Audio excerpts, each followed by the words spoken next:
If you've been trading SMC for a few years now, or even if you've just recently started trying to implement it, you've probably come to the realization that it's not really working as well anymore. You know, back a couple of years ago, it used to be as simple as you mark a supply and demand, and almost always price would respect this area. You would be able to get your lower time frame entry and price would go in your intended direction. But nowadays, guys, things are a little bit different. You see, financial markets are essentially a zero-sum game, and this basically means that when I win a trade, somebody else loses the equivalent amount of money, which means that when a strategy becomes mainstream, it no longer performs as well, because for every winner, we need an equivalent loser. So the majority of people, if they're using SMC, cannot be winning all at the same time. So guys, in today's video, I'm going to be walking you through an alternative approach using just a few simple concepts. Now, this strategy can also be learned and applied by nearly anybody, even if you have a full-time job or a 9-to-5 job and you can't really spend that much time on the charts. If you can stick around until the end of the video, I'm also going to be giving away 2 free resources which are going to make it a lot easier when it comes to actually implementing and applying this strategy and making it a lot simpler for you guys to learn as well. Okay guys, so the first step to solving any problem is obviously identify what the overall problem actually is. In this case, the problem being SMC and why it no longer really works in the traditional sense, right? So the problem here, and everybody just put their hands up if this has happened to you. I know it's happened to me a lot of times in the past, where you mark up your supply and demand. You know, this is the typical and textbook SMC rule set, right? You identify that higher time frame direction, you mark on your areas of supply and demand. Here we can see we have this one. Next, you find a lower time frame confirmation entry after price comes into your supply or demand using that typical change of character entry model, right? So here we have that change of character. We have an area of imbalanced demand. This would typically be where I would be looking to enter if I was trading that classical SMC style of trading. But very often and much more frequently nowadays is that price will not really respect that zone. It will give you, maybe an initial tap away from that zone, but then eventually just come down, stop you out, only to go in your intended direction afterwards, right? So this is the real issue with SMC, and this is the one thing that I've particularly noticed quite recently within the past year or so, is that these areas of supply and demand aren't really holding anymore. You know, like I mentioned in the intro, in the past it used to be relatively simple, where you would just mark on one of these areas, price would respect the area, and you would, very reliably be able to execute and capitalize on these moves using that SMC technique, which back in the day was, very seldom used and not used by the masses, right? But as soon as it does become used by the majority, like I said in the introduction, because financial markets are a zero-sum game, the strategy kind of loses its efficiency and kind of tapers off and doesn't work as well anymore. So make sure to leave a comment if this has happened to you. It definitely has happened to me in the past multiple times.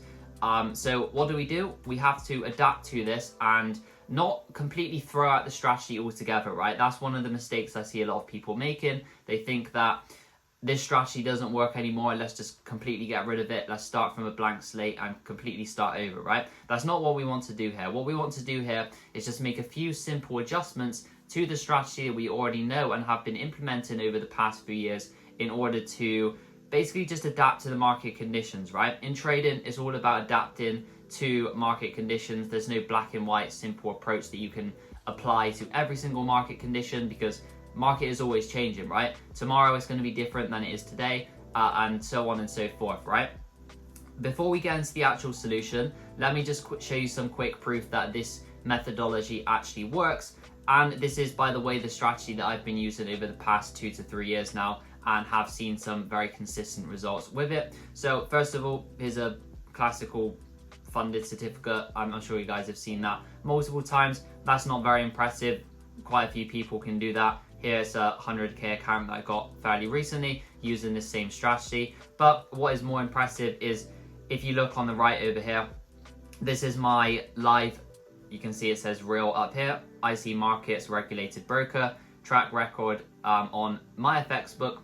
And you can see that over around 1 year worth of data in the live market, risking a significant amount It's not like I'm risking £1 or anything like that. I'm risking a significant amount on this account, 1%.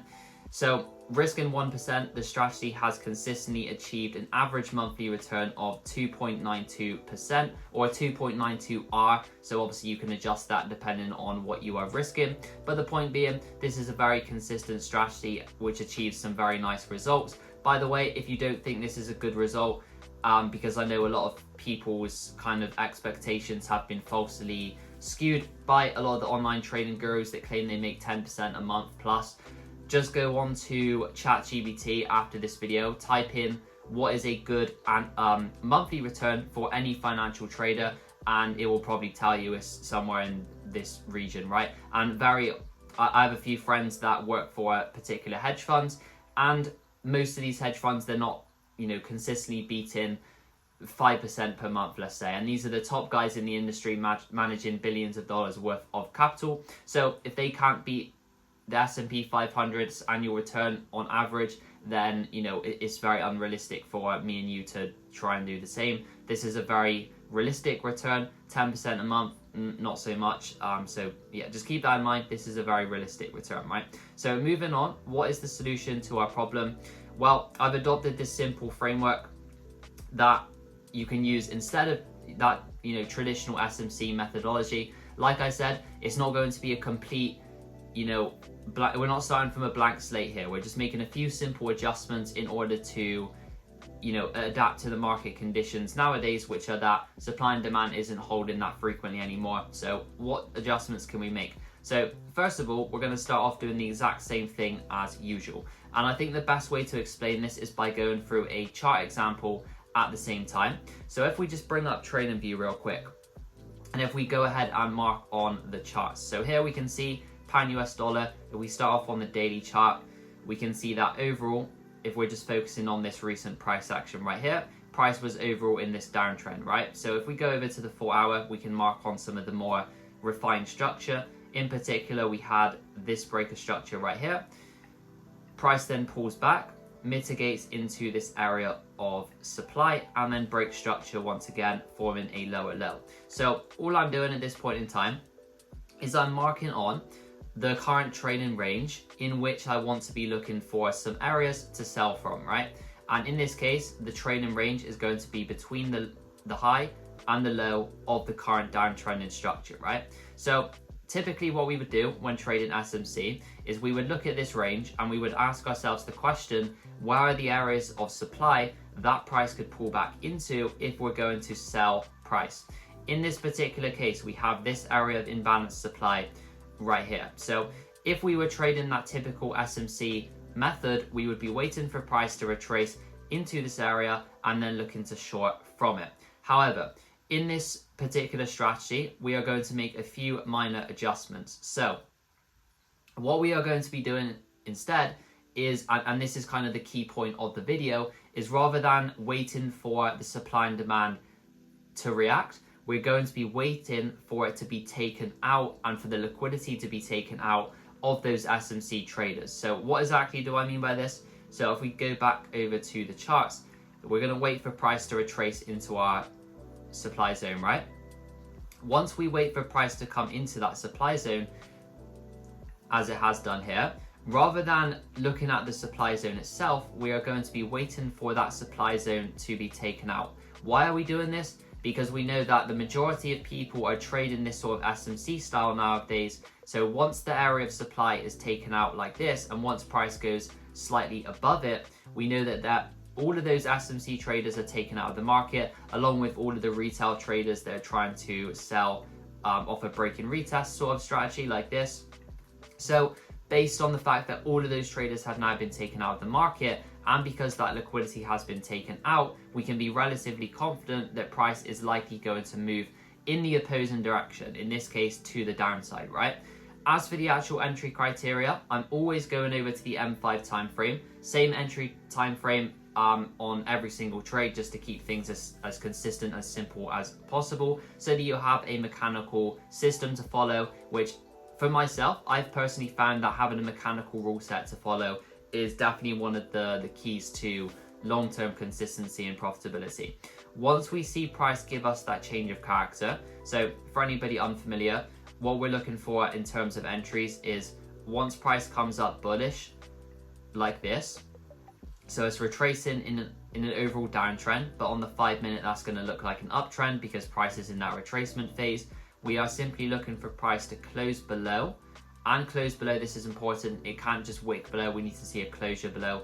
We need to see a closure below the current higher low in that uptrend, plus an area of imbalance, and then we're simply looking to sell from there. In this particular case, we had price create this area of imbalance, like this whole region here, right?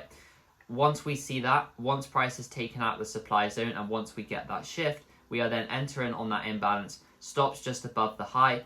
And this is another key point I want to mention, we are going to mechanically target a 1 to 3 risk to reward. Why are we doing this? Because I think a lot of the time, particularly with this SMC style trading, right, people are very uncertain as to where they should be targeting. You have, you know, this supply zone, you have this liquidity level, you have Asia low, you have this liquidity level, you have this imbalance, and so on and so forth, right? The number of targets you can have if you're using a discretionary system is really endless. There's an infinite number of places you could target. So just to keep things as simple as possible, we are doing a mechanical 1 to 3 risk to reward on every single trade. And by the way, this isn't just plucked out of thin air. This is based on data that I've collected over several years, both live and both live and back tested data. So using this system, we're going to mechanically target a 1 to 3, not making break even, just simply letting the trade run. And as you guys can see, this trade did play out very nicely. Now, that is really all there is to it. So once again, going through the rule set, we are identifying higher time frame market structure and direction. We're drawing on areas of supply and demand according to that typical SMC framework. But rather than seeing price come into that supply or demand itself, we are going to wait for the supply to be swept or the demand to be swept by price going slightly above or below. Once that liquidity is taken out, we then hop over to the M5 time frame. We're waiting for price to shift back bearish for some sells, create an area of imbalance, and then we are going to simply mechanically target a 1 to 3 risk to reward with stops above the high or below the low if we're trying to buy.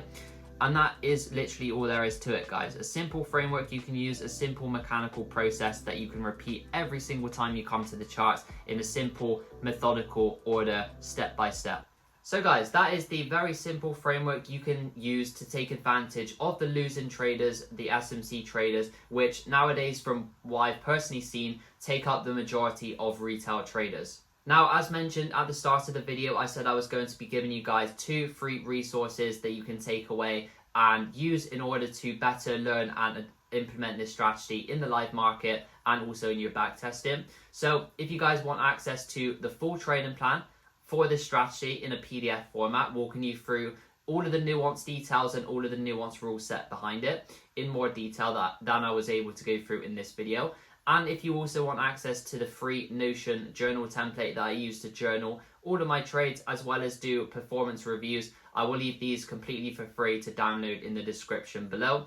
Now, in this video, I only had time to go through 1 trade example, but if you want to see me backtest this entire system over around 1 hour, watch this video next. I go through an hour's worth of back testing on it and go through numerous more trade examples. I hope you found some value in today's video though, and if you did, make sure to like and subscribe, and I will see you guys in the next video.